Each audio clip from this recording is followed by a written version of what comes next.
is Ethel, by the way? Oh, she's stronger, dear. Stronger day by day.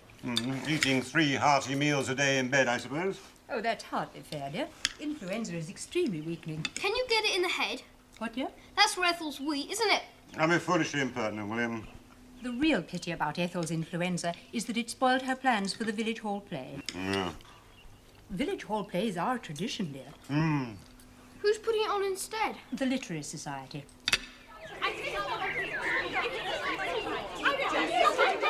Before we start, I really think we must get on here. Ladies. Sorry. Thank you, ladies. Now, the proposal is that we, as the Literary Society, should present a play in the village hall in aid of our kinematograph fund. It is felt that a silver collection at the door will bring us in £1 or 2. Do you really think so much? £1 is £1, Miss Featherstone. Oh, yes, that's unanswerably true. Furthermore, a play can be good for the society. It can draw us together. The question is, now what play should it be? Do you mean, should it be Shakespeare, Mrs. Monkton Bruce, or should it be Sheridan? Perhaps one by Shelley or Keats. We are literary, Mrs. Green-Jones, but I don't think we're as literary as that. Oh, I do hope not. I once tried to read She Stoops to Conquer, and I couldn't see what people found in it. Of course the men's parts will be the difficulty. I've often thought it might be a good idea to try and interest the men of the neighbourhood in our little society. I don't know. Look at it how you will. The moment you start to have men in a thing, it complicates it at once. True. There's something restless about men. And they aren't literary. No. It's no good pretending they are. But doesn't that mean we can't act any modern plays? Mustn't we fall back on plays of historical times? I mean, wigs and things. It does. And that is why Miss Gladwin has found us a perfectly sweet little period play. Haven't you, Miss Gladwin? What period is it, dear? The costume period. Oh. You know, wigs and ruffles and swords. Tudor. Or is it Elizabethan? Anyway, it's about the Civil War, and it's really awfully sweet. What's the plot of it? Well, here are some copies of the play. All right. Do hand them round. The heroine is engaged to a Roundhead, but she isn't really in love with him. At least she thinks she is, but she isn't. And a wounded cavalier comes to the house to take refuge in a terrible storm. And she takes him in, meaning to hand him over to her fiancé, you know. Her father is a Roundhead, of course, so she falls in love with him. The cavalier, I mean. And then she hides him, and the fiancé finds him, and then she tells him that she doesn't love him, but she loves the other. Oh, that's an awfully sweet scene. There's a snowstorm. I've forgotten exactly where the snowstorm comes in, but I know that there is one, and it's awfully effective. You do it with tiny bits of paper dropped from above. There are heaps of characters, and we could all have quite good parts. I mean, there's a comic aunt and a comic uncle. Is it literary enough, do you think? Oh, yes, it must be. If it's historical, it must be literary, mustn't it? I mean, that follows, doesn't it? All I can say is I've read a good many of Shakespeare's plays, and I consider this a much sweeter thing than any of Shakespeare's. And if that doesn't prove it's literary, I don't know what does. Right. What about the snowstorm? What? And it says here, crash of thunder without, and, listen, do you not hear the sound of horses' hooves? Oh, it'll be difficult to get these noises made. Oh, those who aren't on stage must make them. Oh, in this scene, we're all on stage. Then we must have a special person to make them. Yes. Difficult? I mean, especially the wind. How does one make the sound of wind? A sort of whistle, I suppose. Yes, but I mean, how? I couldn't do it, for instance.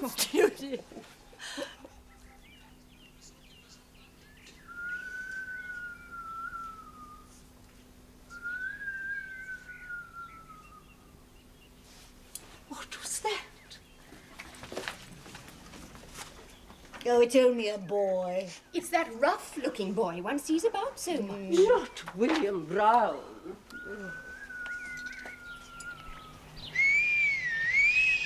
William Brown? Come here. I've not done nothing. It wasn't me you saw chasing your cat yesterday.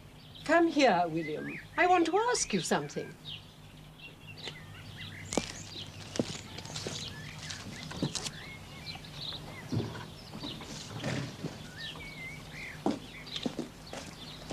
Not this way. Come in through the front door and wipe your feet.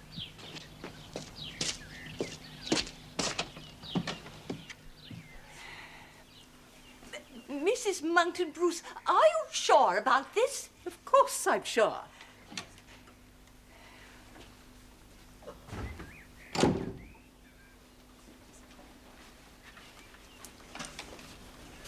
When you saw me in your garden yesterday, I was just getting a ball that gone over the wall into your garden.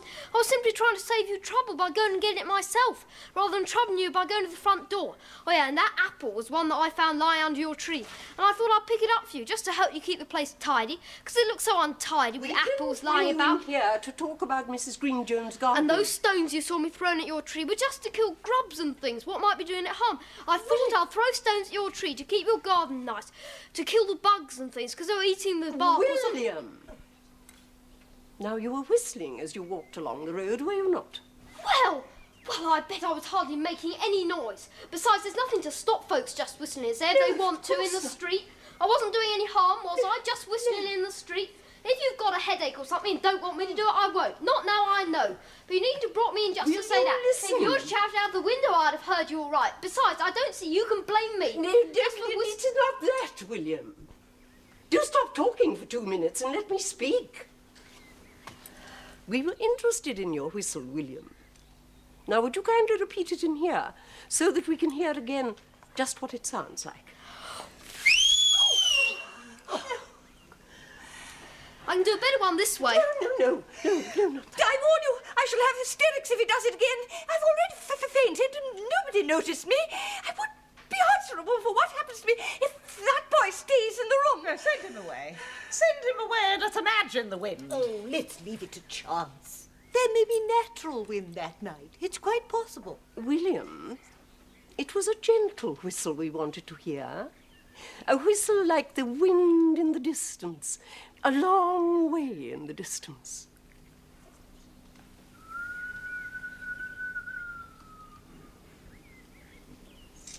That's very nice. I'll do it a bit nearer than that now.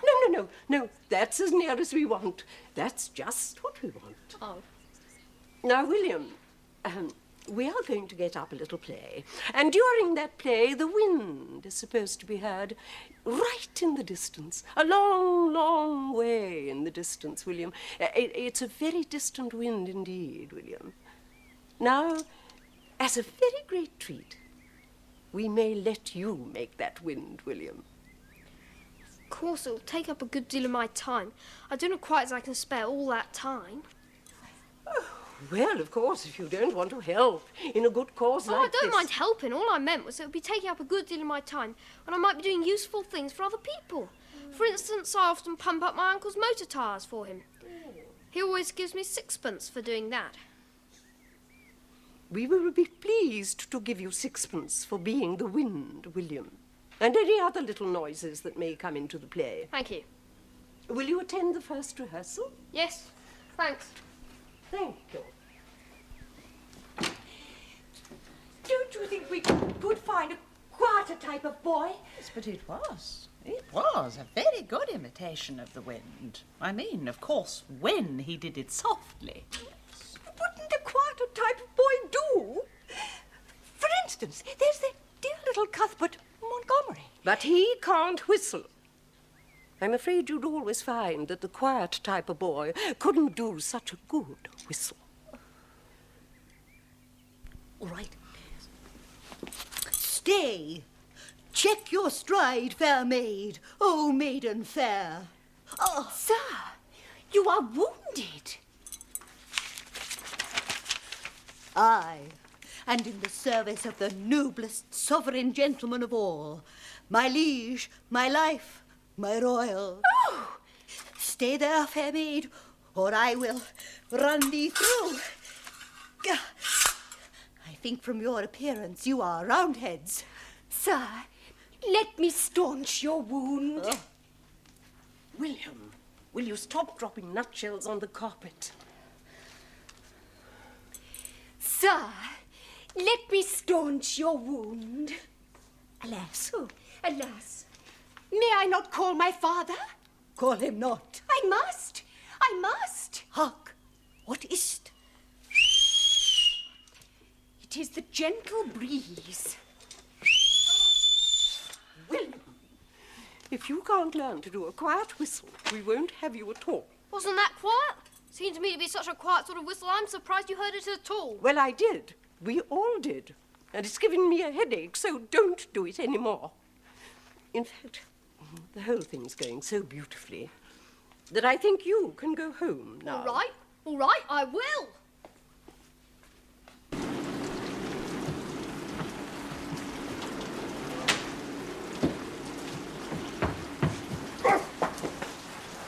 You should look where you're going, my little man. So should you, and this is my barn. Yours? Well, in a manner of speaking. Do you know who I am? No, and I bet you don't know who I am either. I'm William Brown. Oh, how do you do? I'm a very great actor. So am I. So great that when they give me the part, they give me any money I care to ask for. I'm like that. I asked for sixpence and they gave me straight off. It's going to a new football. Do you know why I'm here, my little man? No, I'm here because I live here. Well, it's because of my nerves. Acting has exhausted my vitality and played havoc with my nervous system. I'm an artist, and like so many artists, I'm highly strung. Do you know that sometimes before I go on the stage, I tremble. Tremble from head to foot. I don't. I never feel like that when I'm acting.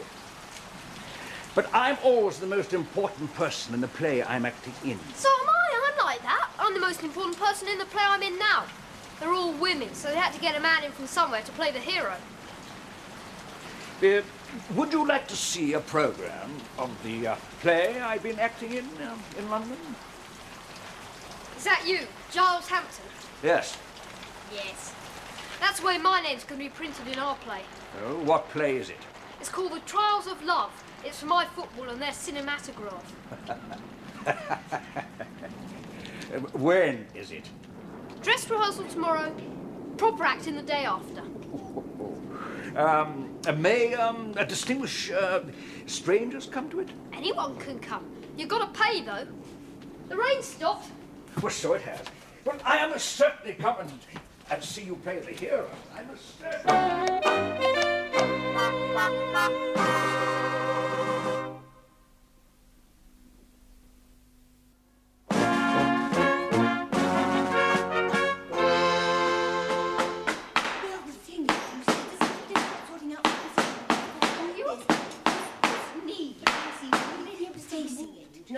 Now, dears. Now start again, dear, with passion. It is a far, far better... No, that's my line, dear. Oh, yes, dear. Oh, lack... Oh, lackaday, what ails my wounded love? It is a far, far better thing for me that I die here upon the open world. Mr. Flewster! Oh, don't say die, my love! Mr. Flewster! I'm most awfully sorry. Oh, dear. Go back, dear. Die! Oh, don't say die, my love! List how the thunder rages in the valley. Thunder! Not wind, thunder! That noise goes through and through my head. Oh, thunder is loud. It's naturally loud. I can't help thunder being naturally loud. Now, William, I want you to notice that this is the fire bucket and this is the bucket of cut paper for the snowstorm. Thunder more gently, William. Thunder more gently. Look at these buckets. I'll show 'em. I'll show 'em on the night. I'll show 'em what thunder's really like. But soft. I hear the sound of horses' hooves. He hath ridden by, and I am fading fast. How cold it is! Heavens, wilt thou show me no pity? Heavens, wilt thou show me no pity? William! Mrs. Mountain Bruce, this is where I brought my very well-behaved nephew Anthony to scatter the snowstorm. Anthony? Oh, very nice. Oh, that's a very good idea. Better type of Anthony. That's a daft name. Well, I shan't give you a chocolate.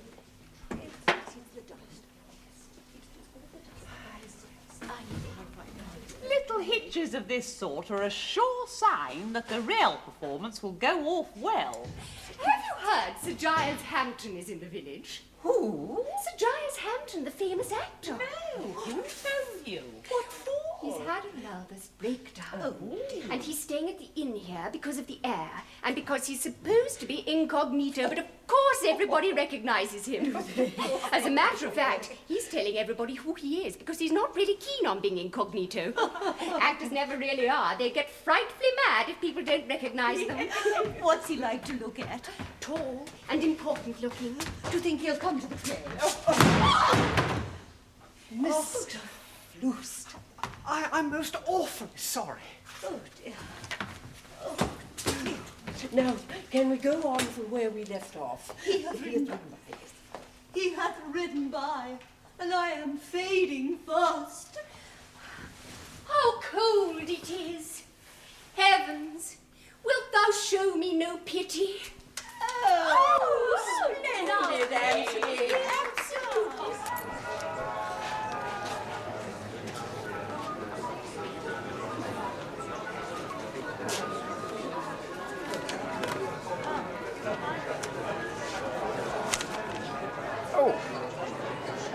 I thought you were playing the hero. So I am, but the hero isn't always in the programme.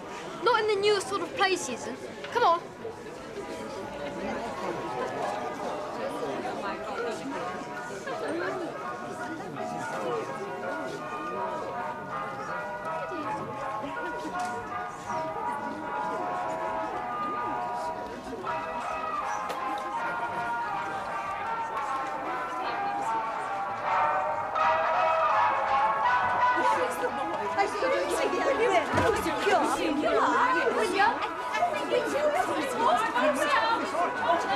You kept us waiting. Didn't you hear us calling you? Nearly 25 twos. All right, you can begin now. Oh, come along, Miss Henry. Mr. Flust, draw the curtains. Mr. Flust. Oh, I say. I'm most awfully sorry.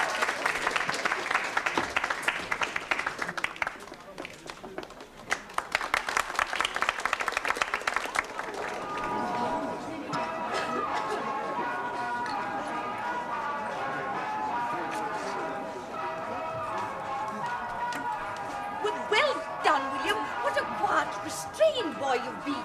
Quiet. I'll show him in this last scene. I'll show him. Say, William, would you do the snow for me? What? Just take the bucket up into the loft and tip it over her slowly when she turns her head. Why can't you do it? Chocolates. I'm going home to be sick. Right, snow bucket, just leave it to me.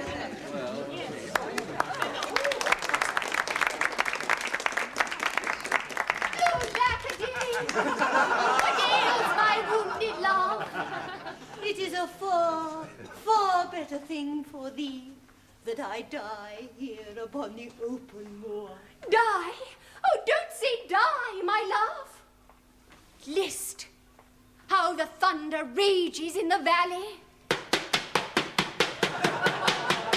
William Brown! Indeed, I heard it not.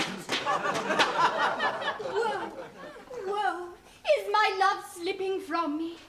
Surely thou canst hear the wind. No, I did not hear the wind. Will no one rescue me? Soft, I hear the sound of horses' hooves.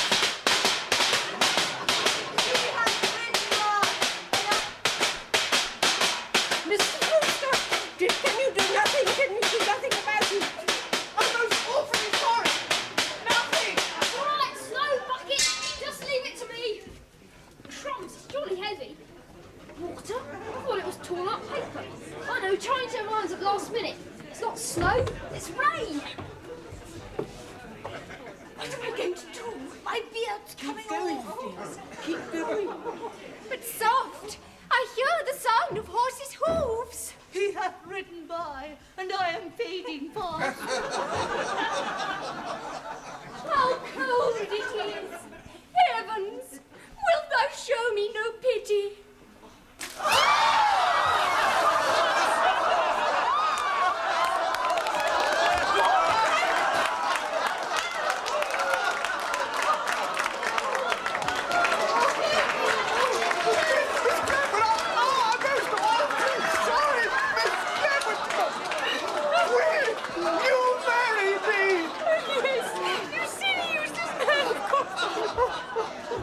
Where is William Brown?